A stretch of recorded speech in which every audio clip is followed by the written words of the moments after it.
Drift velocity और relaxation time को discuss करने के बाद इस वीडियो के अंदर हम लोग रिलेशन इस्टेब्लिश करेंगे इलेक्ट्रिक करंट और ड्रिफ्ट वेलोसिटी के बीच। That means we have to establish the relation between I and drift velocity means v d. हम लोगों को आई और वी डी के बीच रिलेशन को इस्टेब्लिश करना है। तो इसके लिए हम लोगों को कुछ कुछ कैरेक्टर्स का जरूरत पड़ेगा। जैसे सपोज हम लोग यहाँ पे एक कंडक्टर को कंसिडर कर रहे हैं,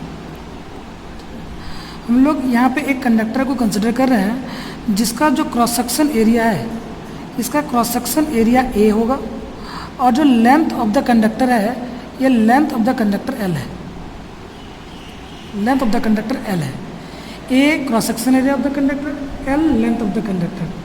और जो एन है, एन है हमारा इलेक्ट्रॉन डेंसिटी।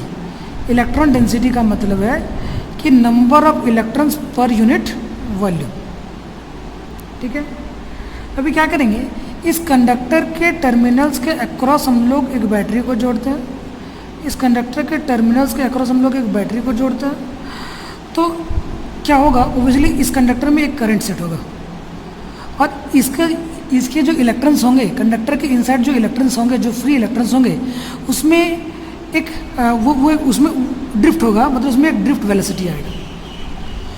तो हम लोगों को वो उसी करंट और उसी ड्रिफ्ट वेलोसिटी के बीच रिलेशन को एस्टेब्लिश करना है। ठीक है, तो हम लोग जानते हैं करंट का जो एक्सप्रेशन है I इज इक्वल्स टू होता है क्या, टोटल करंट जब हम लोग चाहेंगे तो हम लोग क्या निकालेंगे, charge by charge flowing per unit time, charge flowing per unit time. तो हम लोग देखते हैं कि भाई कितना चार्ज फ्लो करेगा, कितना चार्ज फ्लो करेगा, हम लोग ये निकाल सकते हैं। तो चलिए पहले टोटल चार्ज को निकाल लेते हैं और उस चार्ज को कंडक्टर की इस टर्मिनल से इस टर्मिनल तक फ्लो होने में कितना टाइम लगेगा उससे डिवाइड कर देंगे। तो सबसे पहले ये पता करते हैं कि इस कंडक्टर के इनसाइड चार्ज है कितना। ठीक है, तो यहाँ पे n है इलेक्ट्रॉन डेंसिटी। इलेक्ट्रॉन डेंसिटी मतलब number of electrons per unit volume. तो हम लोगों को जब टोटल नंबर ऑफ इलेक्ट्रॉन्स चाहिए होगा, हम लोगों को जब टोटल नंबर ऑफ इलेक्ट्रॉन्स चाहिए होगा, टोटल नंबर ऑफ इलेक्ट्रॉन जब हम लोग को पहले चाहिए होगा, तो टोटल नंबर ऑफ इलेक्ट्रॉन को हम लोग को निकालने के लिए क्या करना पड़ेगा, number of electrons per unit volume को मल्टीप्लाई करना पड़ेगा। किसके साथ, वॉल्यूम के साथ। चूँकि इसका वॉल्यूम क्या होता है, वॉल्यूम होता है area of the cross section into length. तो टोटल नंबर ऑफ इलेक्ट्रॉन्स हम लोगों को पता चलेगा, टोटल नंबर ऑफ इलेक्ट्रॉन्स क्या होगा, NaL। ठीक है, और एक इलेक्ट्रॉन पे चार्ज कितना होता है, E के बराबर। तो टोटल चार्ज कितना होगा, टोटल चार्ज जो है वो होगा हमारा NeAL।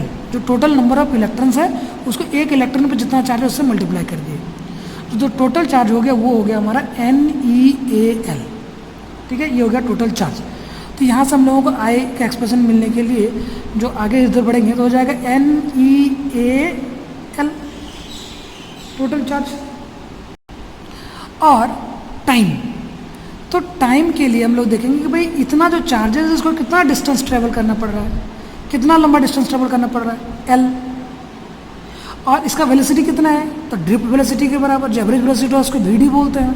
तो हम लोग जानते हैं कि स्पीड या वेलोसिटी, स्पीड इक्वल्स टू क्या होता है, डिस्टेंस बाई टाइम। ठीक है, डिस्टेंस बाई टाइम। तो यदि हम लोग टाइम को निकालना चाहें, टाइम को, तो टाइम इज इक्वल्स टू क्या हो जाएगा, टाइम इज इक्वल्स टू होगा distance by speed, distance by speed. तो इसको कितना डिस्टेंस ट्रैवल करना है, इसको L डिस्टेंस ट्रैवल करना है, L। और इसका स्पीड क्या है, VD के बराबर। ये हो गया हमारा टाइम। इन चीज़ों से यहाँ पे डिवाइड देंगे तो ये हो जाएगा L बाई VD। ठीक है, L बाई VD। तो हम लोग यहाँ से इस L और इस L को क्या करने वाले हैं, कैंसिल आउट करने वाले हैं। जैसे कैंसिल आउट करेंगे तो यहाँ से I का एक एक्सप्रेशन मिलेगा, ये VD ऊपर चला जाएगा, NeAVD। यही रिलेशन होता है हमारा किसके बीच, ड्रिफ्ट वेलोसिटी और इलेक्ट्रिक करंट के बीच। यदि हम लोग इस A को इधर की ओर लेके चलें तो हम लोगों को करंट डेंसिटी और ड्रिफ्ट वेलोसिटी के बीच एक रिलेशन मिलेगा।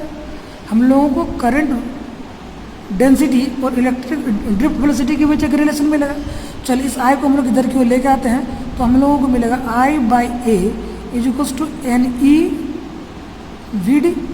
NEVD, ठीक है, NEVD।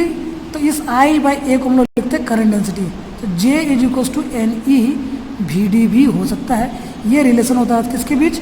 करंट डेंसिटी और ड्रिफ्ट वेलोसिटी के बीच, करंट डेंसिटी और ड्रिफ्ट वेलोसिटी के बीच। कई बार कोई क्वेश्चन पूछ लिया जाता है कि भाई हम लोगों को क्या करना है, ड्रिफ्ट वेलोसिटी वाले एक्सप्रेशन से हम लोगों को ओम्स लॉ को डिड्यूस करना है, ठीक है, ओम्स लॉ को डिड्यूस करना है। तो हम लोगों को अभी सीखना है डिडक्शन ऑफ ओम्स लॉ,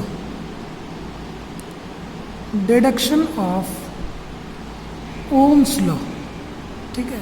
किससे? वैसे तो हम लोग ओम्स लॉ को जानते हैं, V = IR होता है। अभी हम लोग ओम्स लॉ को डिड्यूस करेंगे ड्रिफ्ट वेलोसिटी के एक्सप्रेशन से। वैसे तो हम लोग जानते हैं ओम्स लॉ क्या होता है, ओम्स लॉ होता है V = IR।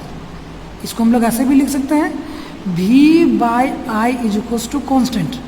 मतलब हम लोग बोले थे कि यदि किसी कंडक्टर में V और I का जो रेशियो है यदि ये कांस्टेंट होगा तो हम लोग बोलेंगे कि वो ओम्स लॉ को ओबे करता है। यदि किसी कंडक्टर के टर्मिनल्स के अक्रॉस अप्लाई किया गया वोल्टेज और उसमें फ्लो होने वाला करंट, दोनों का रेशियो यदि हमेशा कांस्टेंट रहता है तो हम लोग बोलेंगे कि वो ओम्स लॉ को ओबे कर रहा है, अदरवाइज वो ओम्स लॉ को ओबे नहीं करता है। मतलब हम लोगों को V/I का रेशियो निकाल के RHS को कांस्टेंट दिखाना पड़ेगा, तो हम लोगों को मिल जाएगा ओम्स लॉ। हम लोग चलिए ऐसे किसी लॉजिक का इस्तेमाल करते हैं। तो हम लोग ड्रिफ्ट वेलोसिटी का एक्सप्रेशन जानते हैं, VD होता क्या है हमारा, E/τ/m, E/τ/m। चलिए यहाँ से अभी हम लोगों को करना क्या है, कि E का वैसे जैसे हम लोग यहाँ पे V वोल्टेज दिए तो L यहाँ पे एक इलेक्ट्रिक फील्ड डेवलप होगा ना, E पॉजिटिव टर्मिनल से नेगेटिव टर्मिनल की ओर। तो हम लोग पहले ही पढ़े हुए हैं कि इस E, V और L में एक रिलेशन होता है, इस E, V और L में एक रिलेशन होता है। क्या होता है? तो E V/L होता है, relation between electric field and electric potential से। E -dV/dr। उसी रिलेशन को हम लोगों ने तभी बोला था कि उसको V/L, V/d कुछ भी लिखेंगे। तो यहाँ पे डिस्ट्रीब्यूशन कितने का है, L का है, पोटेंशियल कितना अप्लाई किए V, तो E V/L। इस वैल्यू का भी हम लोग यहाँ पे पुट करेंगे तो हम लोगों को मिलेगा क्या, VD EV/mL, ठीक है। E ये मिला VD का एक्सप्रेशन। जबकि हम लोग इलेक्ट्रिक करंट और इसके बीच रिलेशन को जानते हैं, I क्या होता है, NEAVD। अभी हम लोगों ने यहाँ पे पढ़ा I NEAVD। और क्या करेंगे, अभी हम लोग VD के जगह पे इस एक्सप्रेशन को हम लोग पुट कर देंगे तो हम लोगों को क्या मिलेगा, I ENEA और VD की जगह पे लिखेंगे EV/mL।